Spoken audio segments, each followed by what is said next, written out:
Hi, it's me again with CorelDraw Tips and Tricks. Somebody sent me this and asked if that could be drawn in Corel. I think anything could be drawn in Corel. I can't draw everything, but I actually figured this thing out, and it's pretty close. And what I did, I'm going to put that line back.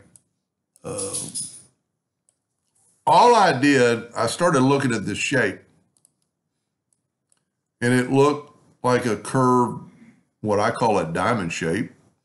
And I learned years ago to take the polygon tool, sit on four sides to draw and not hold down the control button and draw a diamond shape. I'm going to hit P and put it in the center of the page because we're going to do some things to this that you couldn't do if you didn't put it in the center of the page.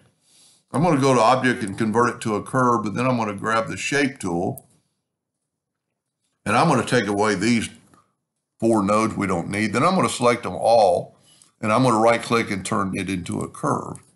Now I can take this handle and give it just a little bit of a curve. Now, I don't know a way that you could mimic both sides evenly.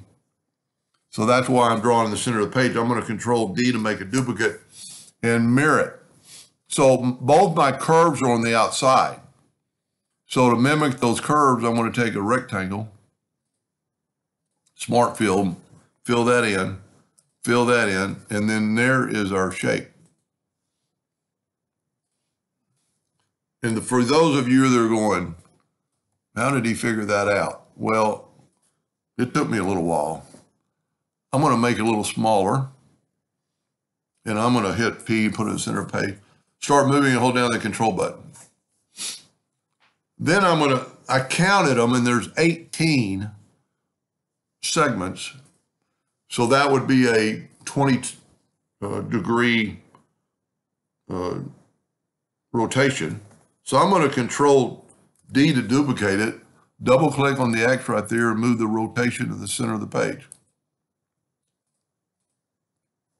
Whenever you don't hit that X. So now I'm going to rotate it 20 degrees. That's pretty close.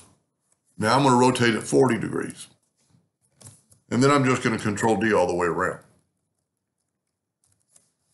Then I'm going to group this together, Control G. We're almost 26 inches, but if we take our parallel dimension tool, and if we measure from about there to there, we're about 20.5 inches. So I'm going to make my twirl tool 21 inches. Now, it's not selected, but I can go over here and select it, and you can see the nodes pop up, and then get right in the center and twist it, maybe a little bit more.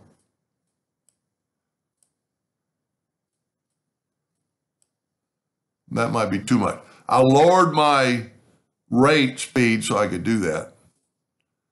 Now here's part of the good trick. I'm going to make a light green, but actually it's going the other way, so I'm going to mirror it. I'm going to take away the outline by right-clicking. I'm going to Control D and make a duplicate, and I'm going to mirror it the other way, but I'm going to make it a dark green. And if you look at their rendition, their legs are a little bit not as far, because I'm almost, these are just, well, they are touching. But they can play around with that. And you know, my suggestion would be, that's pretty close.